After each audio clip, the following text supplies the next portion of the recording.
8 people have been injured after a man started setting people on fire at an outdoor mall in Boulder, Colorado, officials say. A report highlights that the suspect, a 45-year-old Mohamed Sabry Soliman, is an Egyptian national whose visa has in fact expired.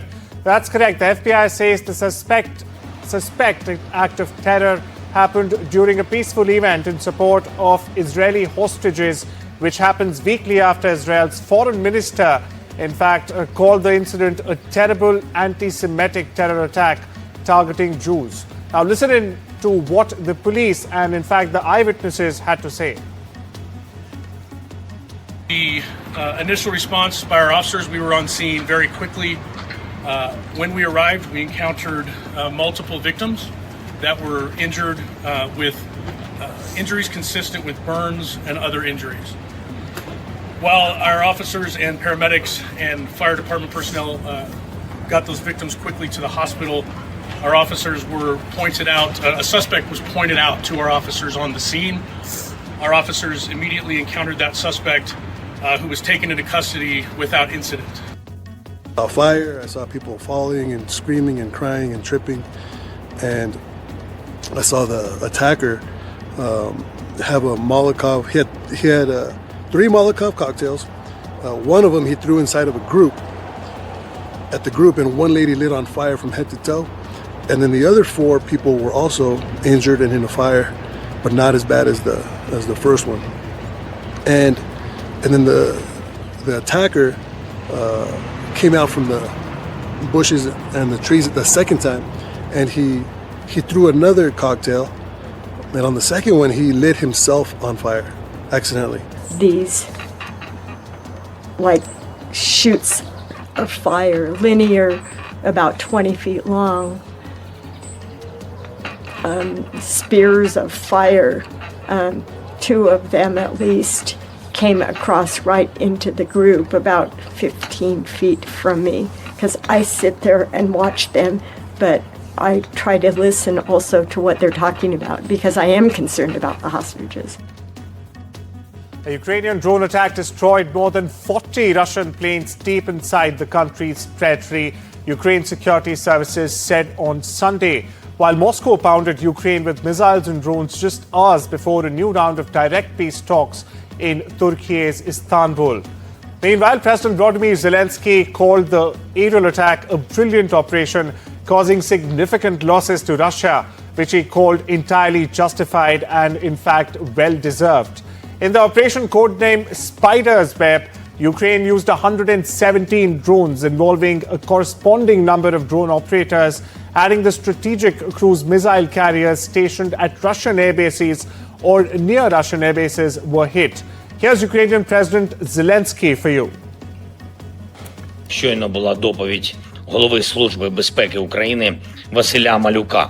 Блискуча операція проведена на території ворога, виключно проти військових цілей, проти саме тієї техніки, яка використовувалась в ударах проти України. Дуже відчутні втрати Росії і абсолютно справедливі, заслужені їхні втрати. Дякую Службі безпеки, особисто генералу Малюку, також всім, хто був задіяний в операції. Готували операцію більш ніж 1,5 роки. Планування, організація, всі деталі були ідеально підготовлені. Meanwhile, my colleague Shivarur decodes why exactly, viewers, this attack was pivotal.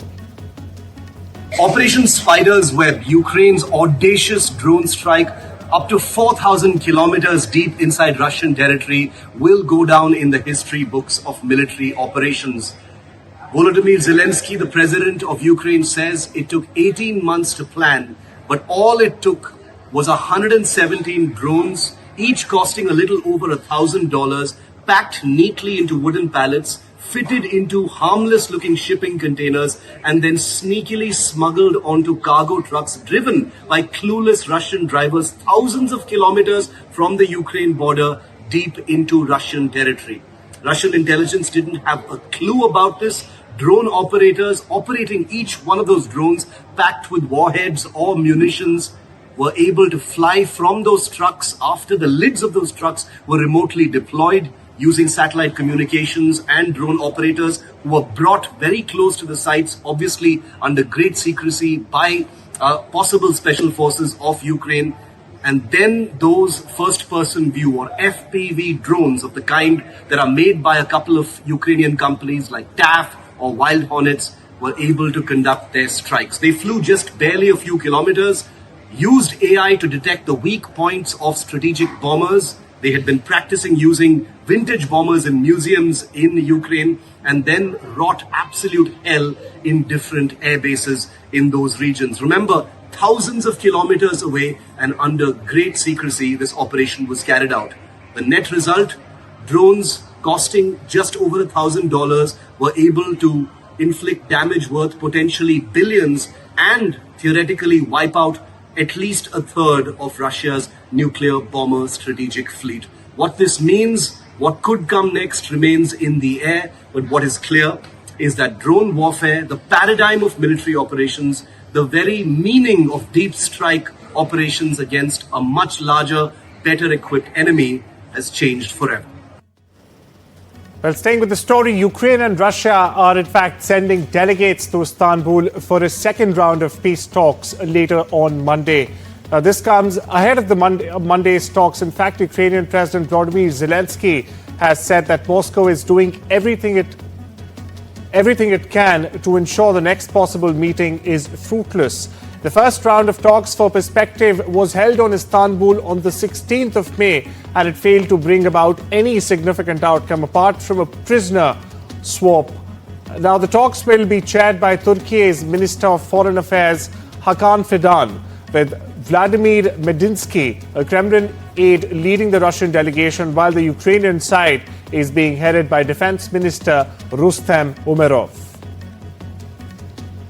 Shifting focus to Southeast Asia, where prosecutors with Bangladesh's International Crimes Tribunal have formally charged former Prime Minister Sheikh Hasina with crimes against humanity, alleging a role in ordered mass killings during a nationwide uprising last July. Now, these charges submitted by Chief Prosecutor Mohamed Tajul Islam and his team accused Hasina of, in fact, being the chief instigator behind the violent crackdown that unfolded during the July and August unrest in 2024. Now, the trial against Hasina is to continue today. Meanwhile, listen into what the prosecution had to say. Joint criminal enterprise এবং command responsibility. বাংলাদেশের তৎকালীন প্রধানমন্ত্রী তথা নির্বাহী বিভাগের প্রধান, বাংলাদেশ আওয়ামী লীগের সভাপতি এবং 14 দলের জোট প্রধান হিসেবে আসামি শেখ হাসিনা ছিলেন সকল ক্ষমতা এবং কর্তৃত্বের সর্বোচ্চ কেন্দ্রবিন্দু। একজন শাসক হিসেবে সকল গুরুত্বপূর্ণ সিদ্ধান্ত তিনি এককভাবে গ্রহণ করতেন। তার সকল রাজনৈতিক এবং প্রশাসনিক সিদ্ধান্ত বাস্তবায়ন এবং সমর্থনের মাধ্যমে অধীনস্থরা তাকে সন্তুষ্ট করে তার কৃপা দৃষ্টি লাভ করার জন্য সর্বদা সচেষ্ট থাকত। জুলাই বিপ্লবে সংগঠিত সকল মানবতা বিরোধী অপরাধের প্রধান এবং একমাত্র কারণ ছিল যে কোনো মূল্যে শেখ হাসিনাকে ক্ষমতায় টিকিয়ে রাখা। Shifting focus to West Asia, where the Israeli military released drone footage of what it said were armed masked men firing, in fact, at civilians trying to collect aid in broad daylight in the southern city of Khan Yunis on Sunday. Now, the videos, which is on your screens right now, viewers, that could easily not be independently verified. In fact, meanwhile, at least 31 people were killed and over 170 were wounded as large crowds were on their way to receive food in the Gaza Strip, Gaza health officials have revealed. And climate campaigner Greta Thunberg and 11 other activists have set sail for Gaza on a ship aimed at breaking Israel's siege, as they say, of the devastated enclave. The sailing boat Medellin, operated by the activist group Freedom Flotilla Coalition, departed from Sicily, southern Italy, on Sunday. It would now try to reach the shores of the Gaza Strip to bring in some aid and raise international awareness. Meanwhile, listen to what Thunberg had to say. And we are doing this because no matter what odds we are against, we have to keep trying. Because the moment we stop trying is when we lose our humanity. And no matter how dangerous this mission is, it is nowhere near as dangerous as the silence of the entire world in the face of a live-stream genocide. On a growing pro-monarchy protests in Nepal, the government on Sunday, in fact, announced restrictions on protests for the next 2 months in most parts of Kathmandu. Now, sit-ins, hunger strikes, protests, public gatherings and demonstrations have been banned from today onwards within the Kathmandu region, in fact, and are in fact aimed at avoiding possible disruption of business activities and transportation services by protesters. Now, meanwhile, viewers, the police have released 7 pro-monarchy supporters, including former Home Minister, who were in fact detained for trying to enter a restricted area in Kathmandu on Sunday afternoon. Trump-backed conservative Karol Nawrocki is in a very tight race. In fact, won Poland's weekend presidential runoff election, defeating the centrist mayor of Warsaw in a blow to the country's pro-European Union government. Now, the result was a surprising turnaround from the projections, where Nawrocki, a conservative historian and former boxer, was trailing his liberal rival.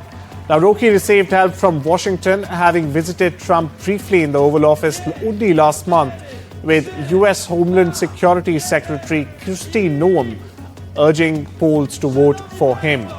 Meanwhile, Poland's president is a largely ceremonial role with limited influence on foreign policy and defense. Nawrocki is likely to continue to use his presidential power of veto to in fact block Polish Prime Minister Donald Tusk's pro-EU program. In a historic vote on Sunday, Mexico held its first ever judicial elections, where voters cast ballots to choose between some 7,700 candidates vying for more than 2,600 judicial positions. Now, shifting appointments based on a system of merit and experience. Many view this move as an attempt by those in power to seize on their political popularity to gain control of the branch of the government, which until now, viewers, was out of their reach. Yet Mexican President Claudia Sheinbaum of Morena rejected criticisms, insisting that the election, in fact, would only make Mexico more democratic.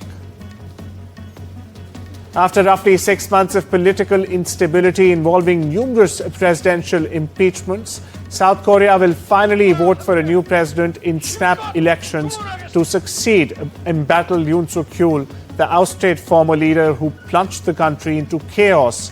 How did he do this? Well, by declaring martial law last December. Now, among the frontrunners are Lee Jae-myung of the Liberal Opposition Democratic Party, a former mayor and a governor who narrowly lost to Yoon in the 2022 elections.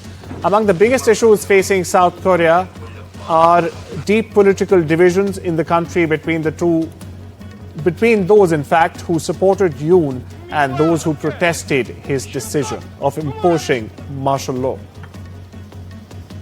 According to cancer research UK, the drug works by blocking estrogen from getting into the breast cancer cell, which researchers in fact hope can then stop or at least slow the growth of cancer. Breast cancer patients given the drug in the trial reduced their chances of the disease progressing by 52% compared to standard therapies.